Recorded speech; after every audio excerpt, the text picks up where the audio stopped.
Milí internetoví diváci, vítam vás v poradí už v 5. dieli internetovej show v rukách Igora Novosada. Dnes budeme meniť pre vás jednu veľmi milú právničku Sašku a ja už sa neviem dočkať, ako ju vysporiadáme. Začíname.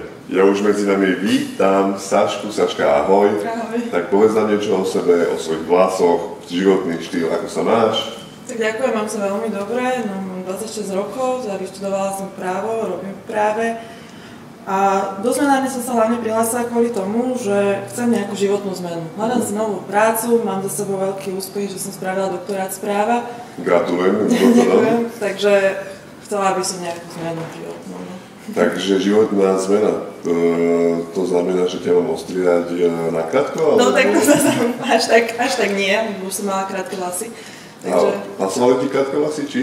A celkom asi aj áno, len zase chcela by som ísť do tej dĺžky teraz. Áno, aha, rozumiem. Tým pádom ja to nebudem môcť ostriať nakrátko, aj napriek tomu, že chce životnú zmenu, lebo akorát mi Saška prezradila, že chce nahať dlhé vlasy, tak budem musieť niečo vymysleť s farbou. Dneska tu budeme mať novú vizážistku, pretože Zuzka nemohla, takže bude liečiť Linduška. A samozrejme potom bude oblečenie z butiku Zuzo. Takže ideme na to. Tým, že mala Saška akoby také špeciálne želanie, že nie za každú cenu by to malo byť nakrátko a má krásnu svoju prirodzenú farbu, tak som si povedal, že nie vždy a za každú cenu treba tie ženy úplne meniť a robiť ich z tmavých vlasov svetlé, z dlhých vlasov krátke. No a tým, že mala tú farbu takú svoju prirodzenú krásnu, tak som sa jej takmer nechcel dotknúť, iba som jej dostratená zosvetlil vlasy, ktoré už mala zosvetlené, a natonoval. No a následne som jej vlasy prestrihal, lebo mala tie predné vlasy dlhšie ako zadné, tak tie som poprepájal, dostrihol som jej ofinku, výsledok môžete vidieť.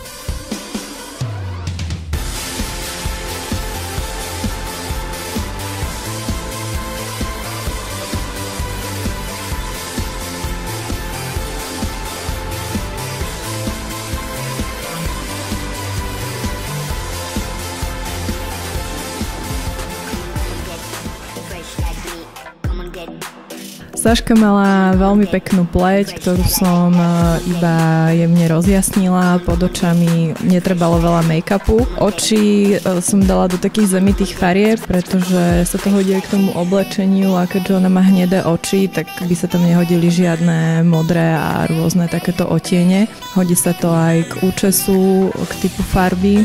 A na pery som naniesla transparentný rúž, ktorý je matný a pekne zvýrazní celkové líčenie.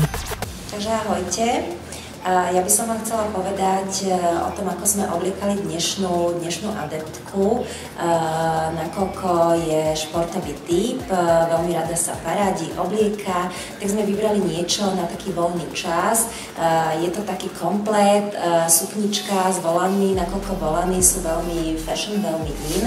A k tomu je taký kompletík, taká bundička s kapuckou, kratšieho strihu. Je to veľmi dobre kombinovateľné aj zvlášť, čiže sukňa zvlášť, aj vršok zvlášť, a doplnili sme to takou elegantnou zlatou vybijanou kabelkou, ktorá je veľmi šik, a to vlastne celý ten outfit vydvihla, tak dúfam, že sa v tom bude cítiť výborne. Ahoj, ja som Zuzana. Chcela by som okomentovať druhý model, ktorý sme Saške dali, nakoľko Saška je krásna vysoká kočka. Druhý model je športový overall, ktorý keď s doplnkami doplníme, môže kľudne sa v ňom vydať aj večer na nejakú party alebo do mesta.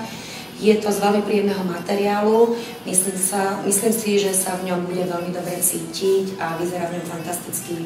Nakoniec uvidíme teda komplet, celú premenu, aj celý styling. Takže tešíme sa a nech to vyjde.